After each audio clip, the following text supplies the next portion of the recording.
சர்வமங்களமாங்கல்யே சிவே சர்வார்த்த சாதகே சரண்யே த்ரியம்பகே கௌரி நாராயணி நமோஸ்துதே. அம்பாள் பராசக்தி பல வகையான திருநாமங்களால் அழைக்கப்படுகிறாள். இன்று அவளை எந்த திருநாமத்தை கொண்டு அழைக்கப் போகிறோம்? அவள் லக்ஷ்மியாலும் வாணியாலும் துதிக்கப்படுகிறாள். லக்ஷ்மி வாணி நிஷேவிதா. லக்ஷ்மியாலும் வாணியாலும் அம்பாள் துதிக்கப்படுகிறாள் என்று சொன்னால் என்ன பொருள்? லக்ஷ்மி ஐஸ்வர்யத்திற்கான தேவதை, அதாவது செல்வத்தை தரக்கூடியவள். வாணி என்கிற கலைமகள் கல்விக்கான தேவதை. எனவே அம்பாளை வழிபட்டால் செல்வமும் கிடைக்கும், அதே சமயத்தில் கல்வியும் கிடைக்கும் என்பதைத்தான் இந்த திருநாமம் தெரிவிக்கிறது. அம்பாள் ஒரு பக்கத்தில் லக்ஷ்மி நிற்க, இன்னொரு பக்கத்தில் சரஸ்வதி நிற்க, நடுவிலே சிம்மாசனத்திலே கொலு இருக்கிறாள் என்பதாக கூட ஒரு சித்தரிப்பு உண்டு. அம்பாளை பற்றி அவள் சிம்மாசனத்தில் அமர்ந்திருக்கக்கூடிய காட்சியை சகசரநாமம் வர்ணிக்கும்போது சச்சாமர ரமாவாணி சவ்ய தக்ஷிண சேவிதா என்று வர்ணிக்கும். ஒரு பக்கத்தில் ரமாவாக இருக்கக்கூடிய மகாலட்சுமியும் இன்னொரு பக்கத்தில் வாணியாக இருக்கக்கூடிய சரஸ்வதியும் அம்பாளுக்கு இரண்டு பக்கங்களிலேயும் நிற்கிறார்கள். அப்படி நிற்கக்கூடியவர்கள் என்ன செய்கிறார்கள் தெரியுமா? சாமரம் வீசி அம்பாளை அவர்கள் உபசாரம் செய்கிறார்கள். சாமரம் வீசி உபசாரம் செய்கிறார்கள் என்று சொல்லும். அப்படியானால் பராசக்திக்கு கலைமகளும் அலைமகளும் உபசாரம் செய்கிறார்கள். எனவே பராசக்தி தான் அவர்களை விட உயர்ந்தவள் என்றெல்லாம் சொல்லிவிட முடியாது. இது ஏதோ மகாலட்சுமிக்கும் மகா சரஸ்வதிக்கும் மகா துர்க்கைக்கும் சண்டையும் இல்லை, போட்டியும் இல்லை. சொல்லப்போனால் அம்பாளேதான் மகாலட்சுமியாக இருக்கிறாள், அவளேதான் மகா துர்க்கையாக இருக்கிறாள், அவளேதான் மகா சரஸ்வதியாக இருக்கிறாள். எப்போது எது தேவையோ அப்போது அதை தூக்கலாக அவள் அனுக்கிரகம் செய்கிறாள். சராசரி வாழ்க்கையில் கூட பார்க்கலாம்.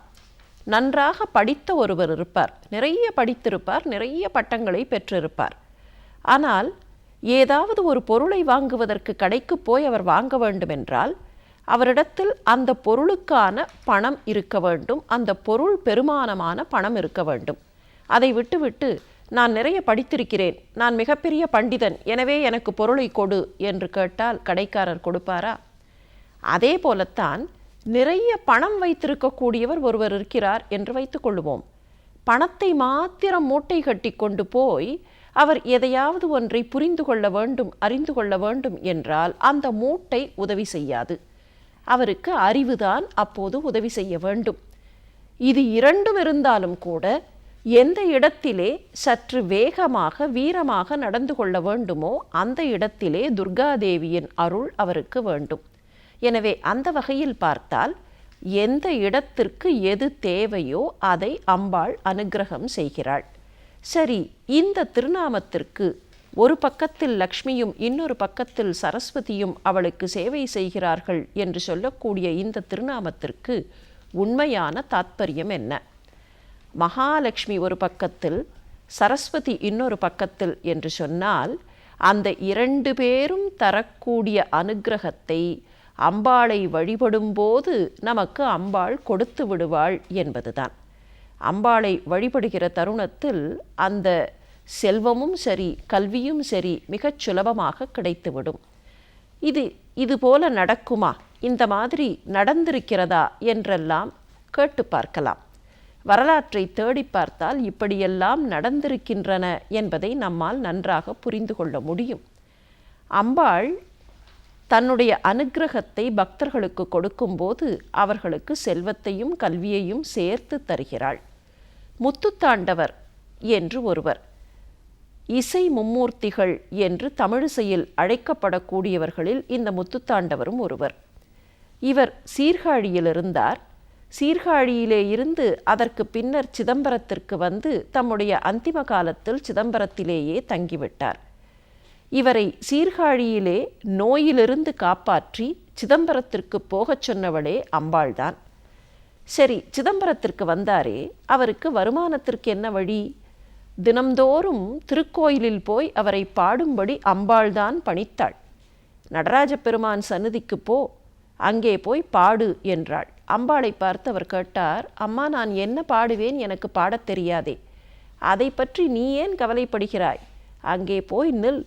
உன்னுடைய காதில் எந்த வார்த்தை விழுகிறதோ அந்த வார்த்தையை வைத்துக்கொண்டு பாடு என்றாள் அம்பாள்.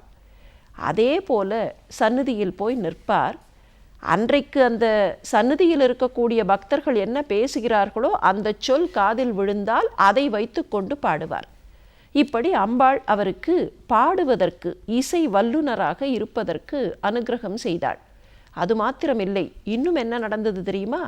அவர் பாடி முடித்தவுடன் ஒவ்வொரு நாளும் பலிபீடத்தில் ஒரு காசு அவருக்காக காத்து கொண்டிருக்கும். அந்த காசை வைத்துக்கொண்டு அன்றைய நாளை அவர் ஓட்டுவார். அவருடைய உணவுக்கும் அவருடைய செலவுகளுக்கும் அந்த காசு பயன்படும். இப்படி அம்பாள் தம்முடைய அனுக்கிரகத்தால் அவருக்கு இசை ஞானத்தையும் கொடுத்தாள், அதே சமயத்தில் செல்வத்தையும் கொடுத்தாள் என்றால் லக்ஷ்மித்துவத்தையும் அந்த அம்பாள் கொடுக்கிறாள், சரஸ்வதி தன்மையையும் அந்த அம்பாள் கொடுக்கிறாள் என்பதை உணர்ந்து கொள்ளலாம். காளிதாசர் மிகப்பெரிய அம்பாள் உபாசகர். அம்பாளை ஷியாமளாவாக பார்த்து ஷியாமளா தண்டகம் பாடியவர். அந்த காளிதாசருக்கு எப்படி அவ்வளவு பெரிய அறிவு வந்தது? மிகப்பெரிய கவிஞர். இன்றைக்கு கூட காளிதாசருக்கு நிகரான கவிஞர் இல்லை என்று சொல்லக்கூடிய அளவிற்கு வேறு எந்த கவிஞரும் அவ்வளவு பெரிய கவிஞராக வரவில்லை என்று சொல்லக்கூடிய அளவிற்கு காளிதாசருடைய பிராபல்யம் உண்டு. அப்படிப்பட்ட காளிதாசர் இவ்வளவு பெரிய கவிஞர் என்கிற நிலைக்கு உயர்ந்தாரே, அதற்கு என்ன காரணம்? அம்பாளுடைய அனுக்கிரகம்தான். ஒன்றுமே தெரியாத மூடராக இருந்தவர், மூர்க்கத்தனத்திலே இருந்தவர், அறியாமையில் இருந்தவர்.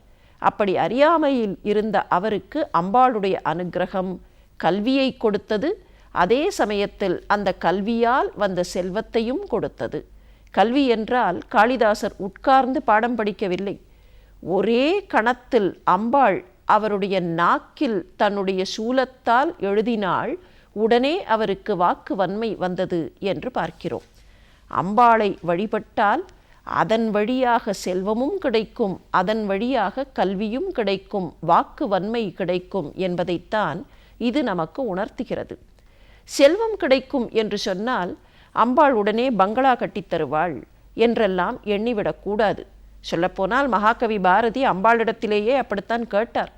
எனக்கு என்ன வேண்டும் தெரியுமா? காணி நிலம் வேண்டும். அந்த காணி நிலத்திடையே ஓர் மாளிகை கட்டித்தர வேண்டும், தூணில் அழகியதாய் நன் மாடங்கள் துய்ய நிறத்தினவாய், அந்த காணி நிலத்திடையே 10-12 தென்னை மரம் வேண்டும் என்றெல்லாம் பாரதியார் பட்டியல் போட்டு அம்பாளிடத்தில் கேட்டார். ஏன் கேட்டார் என்றால், அம்பாளிடத்தில் கேட்டால் அது கிடைக்கும், அது மாத்திரமில்லை, எப்போது எதை தர வேண்டும் என்று அம்பாளுக்கு தெரியும் என்பதனால் கேட்டார். ஆனால் பங்களா என்றால் உடனே அந்த இடத்தில் பெரிய கட்டடம் என்று பொருள் அல்ல. நமக்கு என்ன வேண்டுமோ அதை எப்போது தர வேண்டும் என்று அம்பாளுக்கு தெரியும். அது மாத்திரமில்லை, செல்வம் இருந்தால் கூட சில சமயங்களில் மனத்தில் திருப்தி வராது. நிறைய செல்வம் இருக்கும், மூட்டை மூட்டையாக பணம் இருக்கும், என்ன பிரயோஜனம்? உள்ளத்தில் திருப்தி இல்லை என்றால் அந்த செல்வத்தினால் பிரயோஜனம் இல்லை, அந்த கல்வியினால் பிரயோஜனம் இல்லை.